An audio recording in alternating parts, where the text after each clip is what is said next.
Ndugu wananchi, kutokana na utekelezaji wa mipango na miradi mbalimbali, hususan ile tuliyobainisha kwenye ilani ya uchaguzi ya 2020, wilaya Meatu imeendelea kushuhudia maendeleo makubwa tena katika nyanja zote kama ilivyosemwa vizuri hapa na mbunge Lea.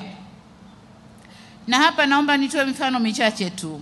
Kwanza, na waziri wa TAMISEMI, anayemwakilisha waziri wa TAMISEMI, amesema kwamba zimeletwa fedha kadhaa kwa ajili ya sekta ya afya, lakini niseme kwamba hospitali kongwe ya wilaya imekarabatiwa na kuboreshwa pamoja na kuongezwa jengo la ICU na wodi ya wazazi. Vituo vya afya viwili vimejengwa katika kata ya Mwangudo na Mwasengela.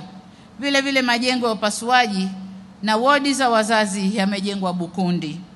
Aidha, serikali imeleta zaidi ya shilingi bilioni 23 milioni 980 kwa ajili ya elimu ya msingi na sekondari, zikiwemo shilingi bilioni 8 milioni 640 kwa ajili ya elimu bila malipo ndani ya wilaya hii ya Meatu.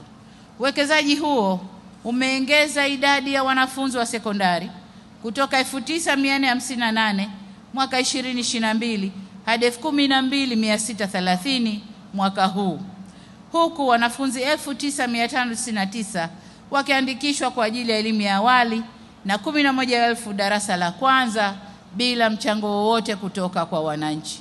Hii ni kazi ya serikali ya awamu ya 6.